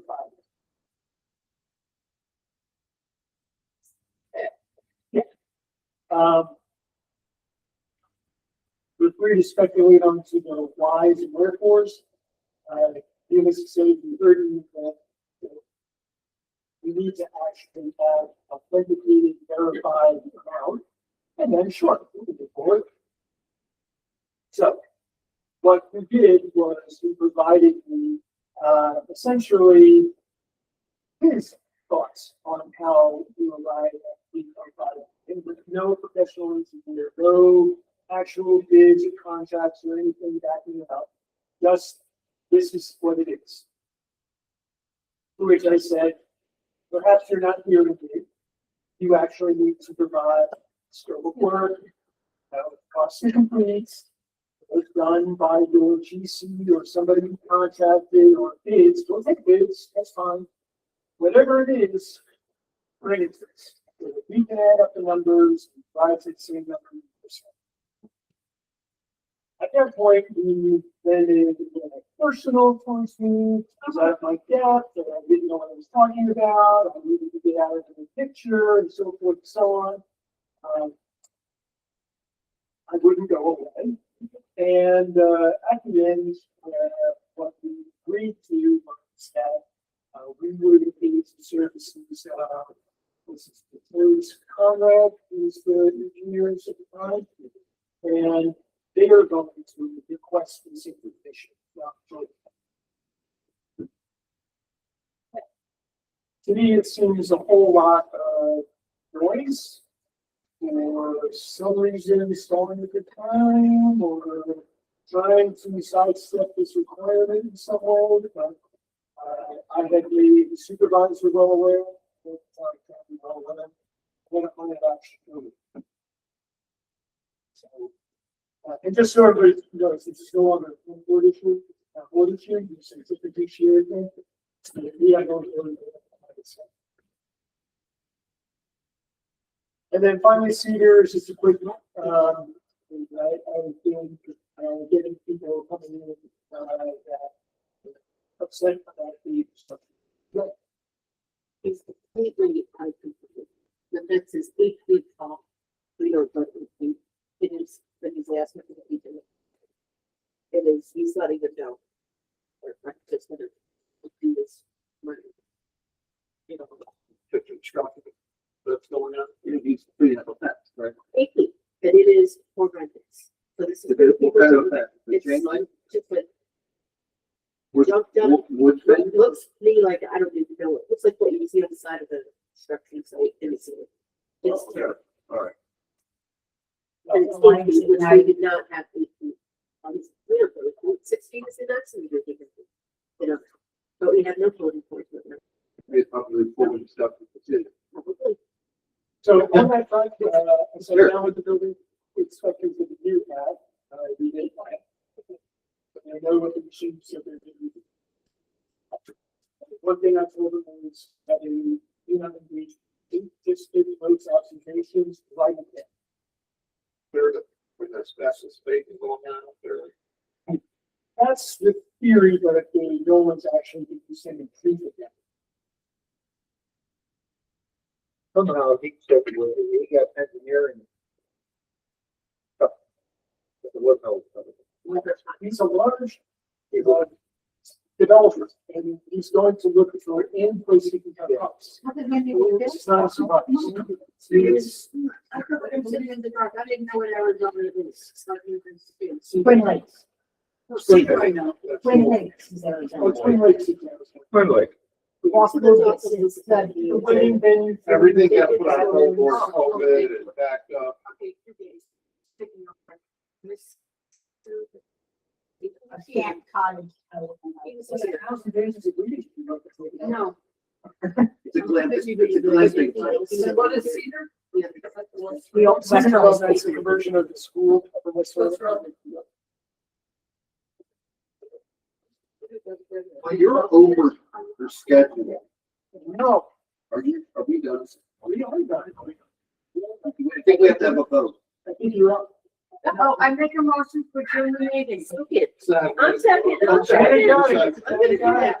All those in favor say aye. We do have maps signed, so Brad and one other person to stay and sign the maps. Ray likes to song because he was a principal. Yes. You were principal? He was. He was my daughter's principal. Oh, Greg, I thought you said Greg. No, Brett. God, I'm an engineer. It's That's what she does. very happily. What? Here we go. I rediscovered it. Get those maps, let me get it signed. Let me just hang up.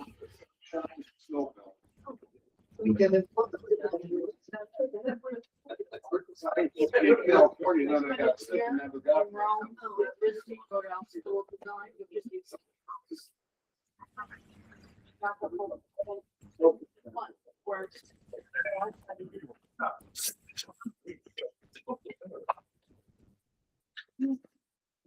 Thank you. Yes, thank you. I roasted that. Roasted that little guy. I roasted him. He ended up in a stew, don't worry about it. All right, I need somebody to hang that for signatures. No more 6 months, 6 weeks of winter, I took that one. Thank you, Fred.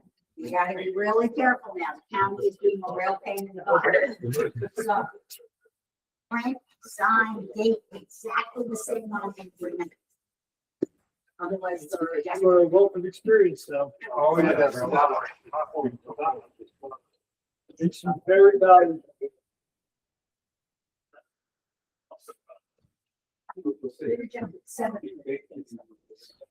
That's all beyond. Yes, so, we'll make it up. Probably not get emotions.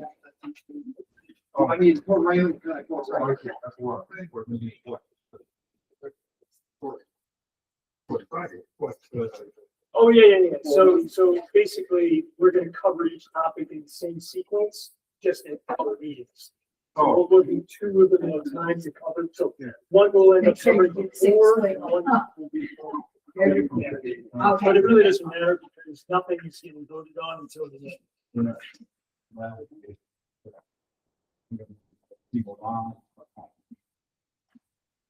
Everything. You know, you fill out. The rest of the village, thinking you got it well. Only worth, yeah. It's terrible. And there's, fortunately, the code, it's probably slow, yes. CBA's worth, but it's really a bad. Bye, guys. Have a nice month. Yes. I'll see you. When? I'm gonna put my John Hancock on this. Say, oh, everybody. For the, I gotta remember my calendar. Too many things on my calendar. I said to Mike, it's like not being on the house and something. Well, I Mine, you just, can't stop it. Right. I volunteered for early. I've been there about 7 or 8 months. I just told him. It's too much. You know, it is too much. I'm It's too sorry, much. but it's more than just. And I said, you know, if you don't do it right, you're just there taking the space, what the hell are you doing? And I don't have time. No. And it's not even think we would have time. I mean, you're not required, but I am, but I don't like. I'm retired. You are retired? I've been retired for 13 years. Oh, I'll be 80 and I'll be 80. good for you. I told him, I'll be 80. Knock on wood. Yeah. Good for you. And I told him, no, I feel like I'm just getting going. Good, you are. And she said, well, when is it gonna be our turn? And I said, well, the way I feel right now, I'll probably be doing my coolest. Maybe I'm 90. Oh, no, she said. Oh, no. Oh, so. I know.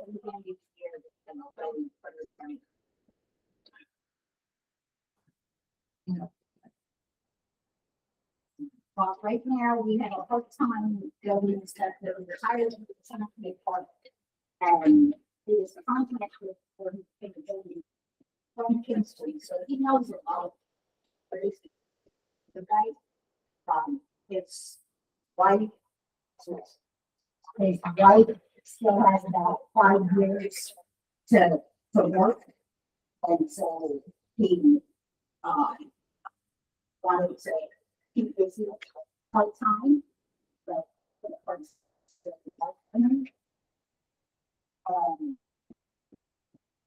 So, and he's good, and he's like experienced, and so, and he doesn't have any history with it, you know, like, so. They say, oh, we can do something. That's great. All right. You didn't have to go plowing. Yeah, I'm all day long. Oh, gee. My God. So pick a winner right now. Oh, I know. I apologize, say, Take care. Yeah. Watch for a little deer, What's that? watch for the deer. Four-legged critters with horns. Yeah, yeah. Good night. Bye.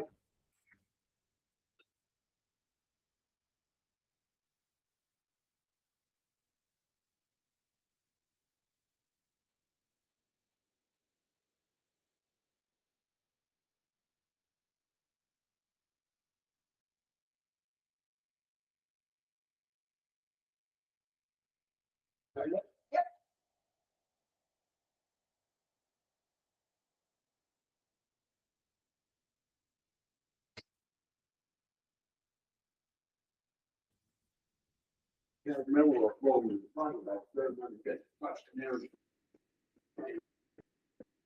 Right, and, you know, when NPD did those workshop sessions and stuff, you know, some, that started to get looked at and incorporated, but then Melinda and she were thinking, they were kind of, you know, as a small team rather than, because they weren't getting any consensus.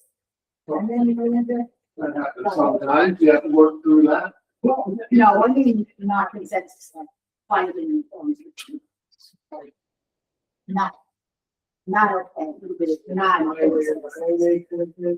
And, that's, that used to be when they start all these committees at school, and, oh, yeah, I have a committee, well, okay, they just say, okay, then I do what I need to do. and this town has to accept that people who didn't go up here and be action. And that's, it's, there's this divide in Canada. You don't have, you know, you don't have skin in, in the.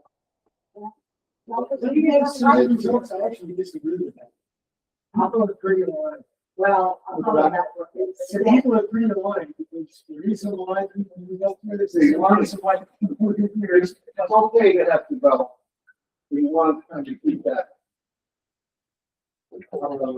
That rural town. Yes, but people that grew up here don't think that people that do come can achieve it. They're like, we already know what to do. We grew up here. Well, but we don't have rules. Then we can think of that. You know what I'm surprised, that you can always wait for it to happen, is that. You're right, with my mom, who had me, that is, you'll think of big process. Well, there's people that are interested, they're there for it. In all of these parcels. There's almost 400 acres there, 3.2 only, but you didn't want it, so But it's, I don't know the water process. well, not only is there a water problem, there is some. I didn't think so, because some of the others, like, how many people lost first? It's on Aquifer. But it is incredibly. There are burial grounds or meals I know that. that people are not necessarily, A, it's not as well known, but B, where people that have and to find. Get rid of the stuff. That they're, you get right into that property, it's nice. It's all of us.